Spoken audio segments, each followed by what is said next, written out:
Hello friends, നമുക്ക് തട്ടിക്കൂട്ടി ഒരു സാമ്പാർ ഉണ്ടാക്കിയാലോ. അടിപൊളിയായിട്ട് കുറേ കാര്യങ്ങളൊന്നും വേണ്ട. ഫസ്റ്റ് തന്നെ നമ്മൾ കുക്കറിൽ പരിപ്പും വെള്ളവും ഉപ്പും കൂടി ഇടുക.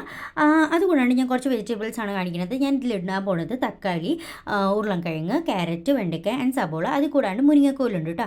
ഇതിൻ്റെയൊക്കെ ഒരു സൈസ് കൊണ്ടോ ഗൈസ്, ഈ ഒരു നീളത്തിൽ വേണം നമ്മൾ അരിയാനായിട്ട് എപ്പോഴും സാമ്പാറിന് വേണ്ടിയിട്ട്. ഇതിനൊപ്പം തന്നെ ഞാൻ പുളി എടുക്കേണ്ടത്. നമുക്ക് പുളിവെള്ളം ഒഴിക്കണമല്ലോ, അപ്പോഴാണല്ലോ സാമ്പാറിൻ്റെ ശരിക്കൊരു പുളിപ്പൊക്കെ വരുള്ളൂ. അപ്പോഴാണ് നല്ല ടേസ്റ്റ് വരുള്ളൂ. എനിക്ക് ഭയങ്കര ഇഷ്ടമാണ് പുളി ഇടുന്നത്.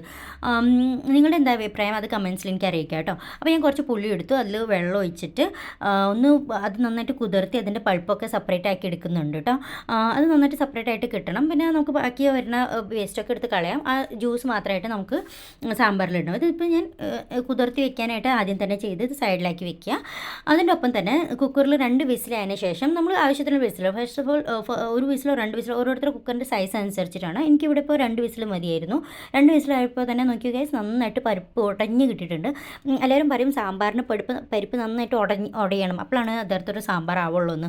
എത്രത്തോളം സത്യം എനിക്കറിയില്ല, പക്ഷേ എനിക്ക് അങ്ങനെ ഇഷ്ടമാണ് കേട്ടോ. അപ്പോൾ അങ്ങനെ ഒരു പരിപ്പ് വെന്ത് വന്നപ്പോൾ തന്നെ ഞാൻ ഇനി ഇതിൽ ബാക്കി വെജിറ്റബിൾസ് ഇടാൻ പോവാണ്.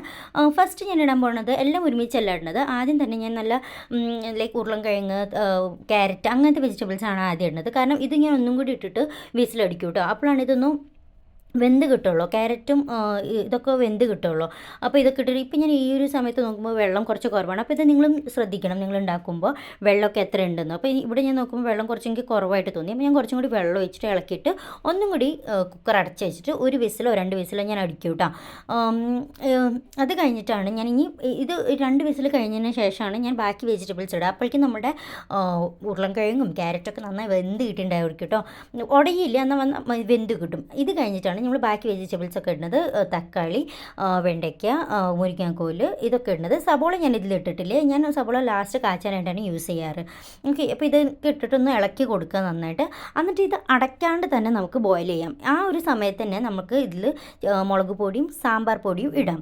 ഓക്കെ, മുളക് പൊടി നമുക്ക് ആവശ്യത്തിനനുസരിച്ചിട്ട് ഇടാം. നമുക്ക് എത്ര എരിവ വേണ്ടതെന്ന് വെച്ചാൽ അതിനനുസരിച്ചിട്ട്. എന്നാൽ സാമ്പാർ പൊടി ഒരു 2 സ്പൂൺ ഇട്ടോളൂ. ഞാനിവിടെ ബ്രാഹ്മിൻസിൻ്റെ സാമ്പാർ പൊടിയാണ് ഇവിടെ യൂസ് ചെയ്യണത്. നിങ്ങൾക്ക് വേണമെങ്കിൽ ഏത് വേണമെങ്കിലും യൂസ് ചെയ്യാം. പക്ഷേ എനിക്ക് കുറച്ചും കൂടി ഇഷ്ടം കിച്ചൺ ട്രഷേഴ്സിൻ്റെ സാമ്പാർ പൊടിയാണ് കേട്ടോ. ബ്രാഹ്മിൻസിൻ്റെ സാമ്പാർ പൊടി ഉണ്ടാണെങ്കിൽ നമുക്കതിൽ കായ ഇടേണ്ട ആവശ്യമില്ല. അതിൽ അത്യാവശ്യം നല്ല രീതിയിൽ കായ ഉണ്ടെന്നാണ് എൻ്റെ ഒരു നിഗമനം. ഓക്കെ, അതിൻ്റെ ഒപ്പം തന്നെ ഞാൻ പുളിവെള്ളം നമ്മൾ ഉണ്ടാക്കി വെച്ചിട്ടുണ്ടായിരുന്നല്ലോ, അതും കൂടി ഇട്ടിട്ടുണ്ട്. എല്ലാം കൂടി ഒന്ന് ഇളക്കി കൊടുക്കുക. എന്നിട്ട് ഇതൊക്കെ ഒന്ന് നന്നായിട്ട് തിളച്ച് വരട്ടെ. ആ തിളയ്ക്കുമ്പോഴാണ് നമ്മുടെ ബാക്കി വെജിറ്റബിൾസൊക്കെ നന്നായിട്ട് വെന്ത് കിട്ടുള്ളൂ. ലൈക്ക് നമ്മൾ ഇട്ട തക്കാളി ആണെങ്കിലും വെണ്ടയ്ക്കൊക്കെ ആണെങ്കിൽ വെണ്ടയ്ക്ക ഇടുന്നത് ഭയങ്കര മസ്റ്റാന്ന് പറയും. വെണ്ടയ്ക്കയും തക്കാളിയൊക്കെ വെണ്ടയ്ക്ക ഇട്ടാലാണ് സാമ്പാറിന് ഒരു കൊഴുപ്പ് കിട്ടുള്ളൂ എന്ന് ഞാൻ കേട്ടിട്ടുണ്ട്. എനിക്ക് ഇഷ്ടമാണ് കേട്ടോ. ഞാൻ മസ്റ്റായിട്ട് ഇത് വെണ്ടയ്ക്ക ഇട്ടിട്ട് തന്നെയാണ് സാമ്പാർ എപ്പോഴും ഉണ്ടാക്കുക. വെണ്ടയ്ക്കും തക്കാളിയും പിന്നെ മുരിങ്ങക്കോലും ഇത് മസ്റ്റാണ്. ബാക്കി വെജിറ്റബിൾസ് ഓപ്ഷണലാണ്, നമുക്ക് ഏത് വേണമെങ്കിലും നമ്മുടെ ആവശ്യമനുസരിച്ചിട്ട് ഇടാം. ഇപ്പോൾ നന്നായിട്ട് നമ്മുടെ സാമ്പാർ തിളച്ച് വന്നിട്ടുണ്ട്.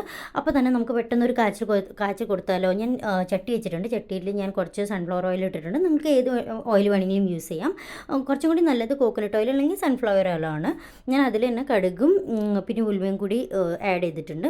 ഇനി കടുകും ഉലുവയൊന്ന് പൊട്ടി വരുമ്പോഴാണ് നമ്മൾ ബാക്കി ഇടുന്നത്. ലൈക്ക് ഉണക്കമുളക് ഇടും. അത് 2 ഉണക്കമുളകും പിന്നെ അതിൻ്റെ ഒപ്പം തന്നെ വേപ്പിലയും കൂടി ഇടും കേട്ടോ. ഇപ്പോൾ അത് നന്നായിട്ട് പൊട്ടി വരുന്നുണ്ട് നമ്മുടെ കടുകൊക്കെ. ഈ ഒരു സമയത്തായിരിക്കും ഞാൻ ഇതിൽ മുളകും വേപ്പിലയും കൂടി ഇട്ട്. വേപ്പിലയൊക്കെ കുറച്ച് കൂടുതലിട്ടാലും ഒരു കുഴപ്പമില്ല, നല്ലൊരു സ്മെല്ലും നല്ലൊരു അരോമയൊക്കെ വരും. അതിൻ്റെ ഒപ്പം തന്നെ ഞാൻ മുമ്പ് കട്ട് വെച്ച സവോളയില്ലേ അതും കൂടി ഇട്ടിട്ടുണ്ട് ഗൈസ്. അപ്പോൾ ഇതൊക്കെ ഇട്ട് കഴിഞ്ഞിട്ട് നമുക്ക് നന്നായിട്ടൊരു സോട്ടേ കൊടുക്കാം. ഇങ്ങനെ ഒരു ബ്രൗൺ കളറ് നമ്മുടെ ഓണിയൻസൊക്കെ ഇപ്പോൾ കണ്ട ബ്രൗൺ കളറായിട്ടുണ്ട്. ആ ഒരു സമയത്താണ് നമ്മളിത് ഓഫ് ചെയ്തിട്ട് സാമ്പാറിലേക്ക് ഇട്ട് കൊടുക്കാം.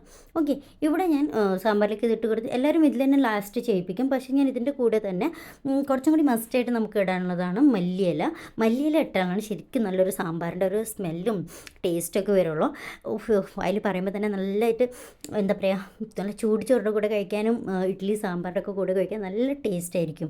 ഈ സാമ്പാർ ശരിക്കും നമ്മൾ അരച്ച് നാട്ടിൽ തന്നെ വറുത്തരച്ചൊക്കെ വെക്കില്ല, നാളികേരം വറുത്തരച്ച് ആ ഒരു ടേസ്റ്റൊക്കെ തന്നെയാണ് കേട്ടോ.